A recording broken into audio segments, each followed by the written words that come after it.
Ok, tu peux te présenter et dire qui par rapport à Chloé. Moi du coup c'est Maël. J'ai rencontré Chloé il y a quelques années et ça fait depuis la première, la classe de première, je pense on s'est vraiment beaucoup rapprochés et qu'on est devenus potes. Du coup, Maël, ça fait combien de temps que tu connais Chloé en fait? Comme j'ai dit, ça fait depuis la cinquième. J'ai un peu la flemme de faire le calcul, mais voilà. Est-ce que tu avais un avis sur elle avant d'être son amie? Pas vraiment, je savais qu'elle était très gentille, mais vu qu'on n'était pas proches et tout, j'arrivais pas vraiment à me faire un avis sur elle. Mais je savais qu'elle fréquentait des gens qui étaient sympas et tout, donc je savais qu'elle était gentille. Ce serait quoi ton meilleur souvenir que tu as d'un moment que tu as passé avec Chloé? Le meilleur souvenir que j'ai d'un moment avec Chloé, je pense que ça serait les deux soirées qu'on a faites un peu chill, début de l'année terminale, là, à quelques-uns, moins d'une dizaine de personnes chez toi. C'était la première fois que je venais chez toi et c'était vraiment incroyable, j'ai beaucoup aimé. Ça serait quoi le pire défaut qu'elle a, Chloé? Le pire défaut qu'elle a, je pense que des fois elle est trop timide, il faut plus qu'elle s'impose. Et sinon elle a pas trop de défauts quand même. Et sa meilleure qualité, ce serait quoi alors? Sa meilleure qualité, elle est hyper gentille, elle est vraiment hyper accueillante, bienveillante. Et voilà.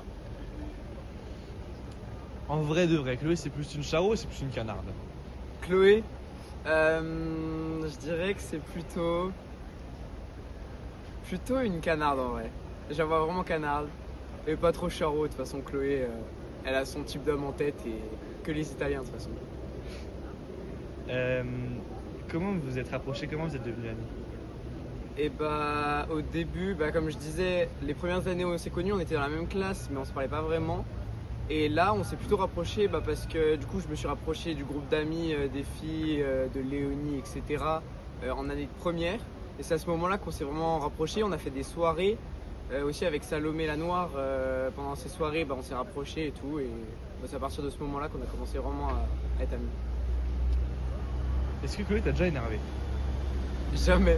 Je crois qu'il n'y a aucun moment dans ma vie où Chloé m'a saoulé. Parce qu'elle est toujours juste hyper gentille, hyper compréhensive et tout. Aucun moment. Euh, Chloé, elle est généreuse ou est-ce que c'est un peu un rat quand même? Non mais évidemment, Chloé est très généreuse, vraiment une des personnes les plus généreuses que j'ai vues de ma vie. Elle n'a jamais râlé, elle n'a jamais râlé pour être radin ou quoi. Toujours là pour aider, toujours là pour accueillir pour les soirées, etc. Plus généreuse de toutes. Si Chloé c'était un type d'ami particulier, quel genre d'ami serait Chloé? Un type d'amis particulier? Comment ça? Dans un groupe, ça serait quel ami? Si tu devais lui accorder un objectif, ce serait quel ami? Chloé. Quel ami? Ah c'est dur. Chloé, ça serait le type d'ami qui est un peu discrète, etc. Mais à la fois qui est une personne un peu une pépite cachée. Genre elle est un peu à cacher, dissimulée, mais incroyable en personnalité, très gentille et tout. Est-ce que Chloé elle est courageuse ou elle est plutôt peureuse? Chloé, c'est méchant, mais j'en vois plutôt peureuse et un peu timide et tout. Et courageuse, je suis sûr qu'il y a des situations où on pourrait être très courageuse, mais j'en vois généralement en tant que peureuse. Si t'avais trois mots pour décrire Chloé, ce serait quoi? Trois mots.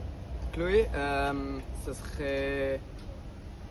Ça fait un mot composé, mais mini clo-clo. Ça serait Moiri. Et ça serait.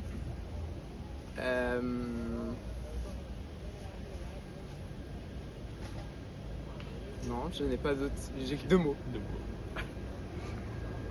Chloé, dans 10 ans, tu l'imagines comment? Tu l'imagines où? J'imagine déjà au sein d'une grande entreprise. Je vois vraiment une personne hyper. Vraiment qui a des ambitions. Et donc, dans une bonne, bon statut social et tout. Moi, je la vois vraiment bien posée dans sa vie.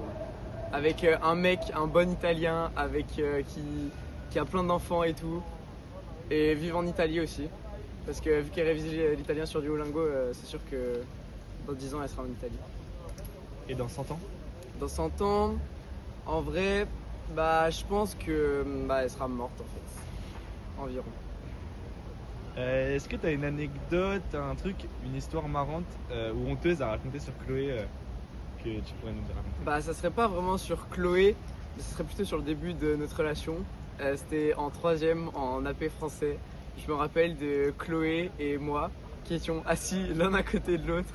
Mais comme on se connaissait pas encore et tout, on était timides, on n'osait pas se parler.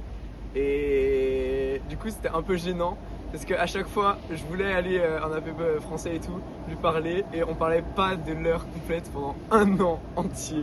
C'était trop gênant. Chloé, si ça serait un film, une musique, une peinture, ce serait quoi? Qu'est-ce qui la représente? Ouais. Chloé euh... bah, c'est très dur comme question. Après, je peux prendre ton temps. Chloé, une musique, un film. Et bah juste pour son talent au piano qui est incroyable, je la classerais dans The Pianist, le film. Et as-tu un dernier truc à dire à Chloé, un truc que tu lui dis peut-être pas souvent ou que tu as juste envie de lui dire là? Et bah Chloé, je